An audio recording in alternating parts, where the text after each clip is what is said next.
All right, guys, I want to show you what my own personal low back mobility prehab routine looks like. And it's for my low back specifically because I have a history of chronic low back pain. Knock on wood, it's been a long time since I've had an episode of back pain. It's been well over a year. I've changed up some things with my training, but actually the number one thing I actually have changed the most has been my warm-up. No matter what I'm doing, if it's legs, if it's upper extremities, whatever the exercises may be, this is basically the routine that I go through because this is what I have found works for my body. Now you're gonna find different routines, movements, exercises that may work for you, and whatever you find works, that's what you wanna implement within your warm-up. So I'll talk about what are some of the things that I've done and why I've chosen for myself, and then how that's helped me out going forward. So the first thing I do when I get to the gym is I always will start with some cat camels. So I'll be here, and I'm trying to make it a low back bias, so a lumbar bias cat cows. And I'll go through, there's no set parameters that I'm actually going through these. I go until I feel like my back doesn't feel stiff anymore. I could have been sitting for a long time. I could have just woken up. I usually like to lift in the morning. My back just feels a little bit off, and I'll just try to go through these nice, slow, and controlled and get as many as I feel I need. One day, it may be 5 seconds of them. Another day, my back can be super stiff because I just got off a flight the day before. I'm like, I'm gonna do that for a minute. After I do that, then I do some adductor rock backs. So I'll go here. Right now, this is for this left adductor. I try to stay nice and strong through the core. Got to get that warmed up as two, push through my shoulders, and I rock back as much as I feel like I need to.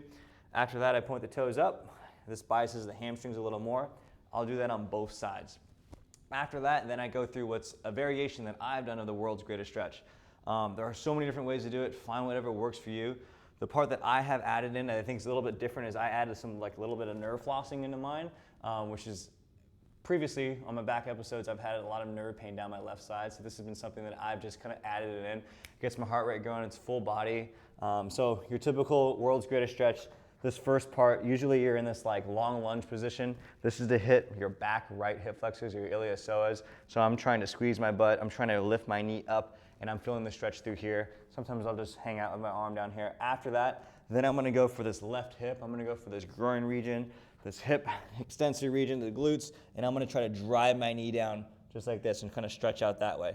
After that, your typical world's greatest stretch, I'm gonna rotate over. Again, now I'm getting some more glute stretch, I'm getting some thoracic rotation, whatever it may be, and then you're gonna push back into the hamstring part that everyone always feels. Now this is here. Now the nerve part that I typically have now done is when I'm in this position, before then switching to this other leg, I'll be here with everything a little tight in here, and I'm gonna start pushing back with my arms and trying to almost do it. It looks like a downward dog actually is what it actually is. But for me, this is my basically kind of like nerve like tensioning or flossing, whatever you want to call it, that I go through a couple rounds of those. Then I get a nice calf stretch on my left side, hold it for as long as I feel like I need to hold it, and then I do the same thing on the other side. And I'll go through 1 round, maybe 2 rounds, 3 rounds per side, whatever it is that my body feels. And then after that, typically for the leg days, which is almost every day, I'm doing some sort of leg day, I'll stand up and I do some sort of basically like hip hinges. Again, trying to keep the knees more locked out so it's almost like a nerve hamstring mobility warm-up. I'll go narrow, then I do the same thing wide, hits the adductors a little bit more. And then after that, I usually will get into some sort of barbell work. So if I'm squatting, if I'm deadlifting, whatever it may be, I'll warm up with the barbell, go into working sets, go with lighter weights, and work my way up into my working sets. Again, when it comes to prehab, when it comes to your mobility stuff before the gym, when it comes to anything that you're gonna do, have a reason for doing it. Find what works for you. It doesn't have to be a fit. This takes me about 6-7 minutes before I go to the gym. And it's something I didn't used to do, and I feel like it's played a big role. And again, knock on wood, that my back pain hasn't been back in over a year. So find what works for you. We do have an app that can help you with this. Our app shows you over 77 different movements and exercises.